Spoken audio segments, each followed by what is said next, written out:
Hello guys, എന്ന ഒരു പാലട പായസം ഉണ്ടാക്കുന്ന വീഡിയോ ആണ്. അപ്പം നിങ്ങൾ ചോദിച്ചത് എന്താ സദ്യയുടെ വീഡിയോ ആണല്ലോ ആദ്യമേ കാണിക്കുന്നത്. ഇതിപ്പോൾ നമ്മൾ ഓൾറെഡി ഒരു ചെറിയൊരു ഊണാണ്. അതായത് ഇഞ്ചിയൊന്നുമില്ല, നാരങ്ങയും മാങ്ങയൊക്കെ ഉള്ളു.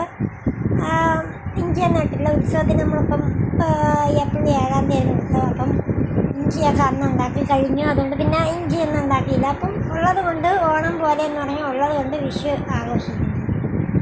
അങ്ങനെ കുറച്ച് കറികളാണ് ഉണ്ടാക്കിയത്. കിച്ചടി, ബീട്രൂട്ട് തോരൻ, അവിയൽ, ചോറ്, പരിപ്പ് സാമ്പാറൊന്നും ഉണ്ടാക്കിയില്ല. ഈ പറഞ്ഞ കണക്ക് നമ്മളിപ്പോൾ ഒരാഴ്ച ആയതല്ലേ ഉള്ളൂ സദ്യ കഴിക്കുന്നത്. ചെറിയ രീതിയിൽ വിഷയമാണ്. ചെറിയ രീതിയിൽ രണ്ട് പപ്പടമൊക്കെ എടുത്ത് പാലട പായസം എടുത്തു. ഇത്രയേ ഉള്ളായിരുന്നു. പ്രത്യേകിച്ച് വേറെ ഒന്നും ഉണ്ടാക്കിയില്ല. ചിക്കനും മീനൊന്നും മേടിച്ചില്ല. എന്നിട്ട് നല്ലതുപോലെ ഞാൻ കഴിക്കുന്ന രീതിയാണ് കാണിക്കുന്നത്. ആദ്യം പപ്പടം പരിപ്പിലും ചോറും പപ്പടമൊക്കെ തിങ്ങി കഴിച്ചതിന് ശേഷം കുറച്ചില ഞാൻ ക്യാമറ ഒരു കയ്യിൽ പിടിക്കും, ഒരു കയ്യിൽ ഇങ്ങനെ ഇത് കാണിക്കുന്നുണ്ടെന്ന് പറയുന്നു. എന്നിട്ട് പൂരം ചോറ് മാറ്റി വെച്ചതിന് ശേഷം പാലട പായസം അതിങ്ങനെ ഒഴിച്ചിട്ട് നല്ല അടിപൊളിയായിട്ട് കഴിച്ചതിന് ശേഷം മാത്രമാണ് നമ്മളെ അടുത്ത വീഡിയോയിലായിട്ട് പോകണം. പാലട പായസം ഞാൻ എങ്ങനെ ഈസിയായിട്ട് ഉണ്ടാക്കി ഈസ്റ്റൻ്റെ പാലട പീസ് മേടിച്ചാണ് ഞാൻ ഉണ്ടാക്കുന്നത്. പിന്നെ അത് വേറെ ഒന്നും വേണ്ട, പാല് പൊട്ടിച്ച് വെച്ച് അങ്ങ് തിളപ്പിച്ചെടുക്കുന്ന കാര്യമേ ഉള്ളൂ. അപ്പം പിന്നെ നമുക്ക് കാശിനട്ടും കിസ്മിസൊക്കെ വേണമെന്നുണ്ടെങ്കിൽ ഇടാം. പക്ഷെ ഞങ്ങളതൊന്നും ഇല്ല, ഓൾറെഡി എന്നതെല്ലാം ഉണ്ട്. അപ്പം ഞാൻ ഇന്ന് വയ്ക്കുന്ന പ്രത്യേകത എന്ന് വെച്ചാൽ ചെമ്പ് ഉരുളിയിലാണ് വയ്ക്കുന്നത്. അപ്പോൾ ഇത് എൻ്റെ വീട്ടിലുണ്ടായിരുന്നു, ഈ ഉരുളി ഉണ്ടായിരുന്നു. ഇത് എൻ്റെ ഉരുളിയുണ്ട്. അപ്പം ഇതിലാണ് നമ്മൾ സാധാരണ കണി വയ്ക്കുന്നത്.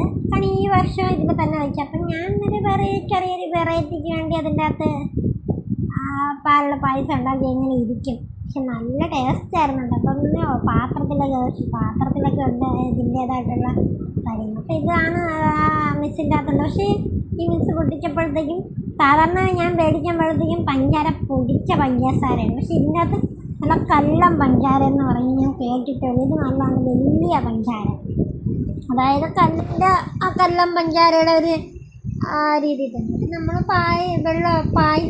പാല് തിളച്ചതിന് ശേഷം പക്ഷേ ഇതൊത്തിരി വേവാനായിട്ട് ഒത്തിരി ഒന്ന് പ്രയാസമുണ്ട്. ഒരുപാട് നേരം വേണം ഈ പാലട പായസത്തിന് വേവാനായിട്ട്.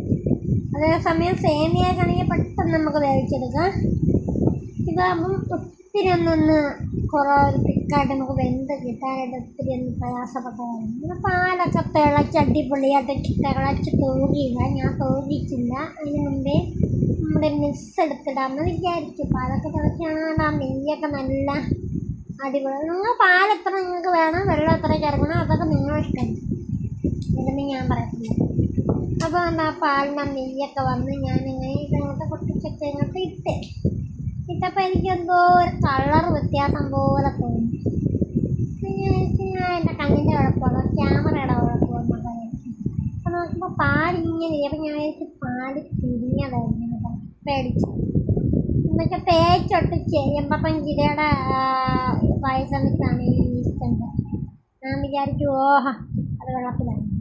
പിന്നെ കുറുക്കി വന്നപ്പോഴത്തേക്കും അമ്മ ഇങ്ങനെ പറയും അത് പാലിൻ്റെ നെയ്യാണ്, അത് കുഴപ്പമൊന്നുമില്ല, പിരിഞ്ഞതൊന്നുമില്ല, നീ സാരാക്കണ്ടിട്ട് ഇതങ്ങ് വേവിക്കാൻ പറഞ്ഞു. വേവിച്ച് കണ്ട് മനുഷ്യൻ്റെ പൊണ്ടാറടങ്ങുന്നു. ഒരു വിധത്തിൽ വേവില്ല. എന്നാലും പായസം കുടിക്കാനുള്ള കൊതിയുണ്ട്. വീണ്ടും ഇളക്കി വീണ്ടും കോരി നേരത്തെ നമുക്ക് വെന്തില്ല.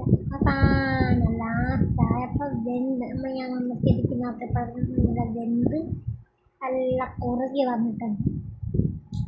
കണ്ടോ, ഇത്ര തിക്കടി നീ ഇതങ്ങ് കുറഞ്ഞോളും കേട്ടോ. ഇത്രയേ ഉള്ളൂ വീഡിയോ ഇഷ്ടപ്പെട്ടാൽ ലൈക്ക് ചെയ്യുക, ഷെയർ ചെയ്യുക. ഹാപ്പി വിഷു. മറ്റൊരു വീഡിയോ എത്തുന്നവരെ ബൈ.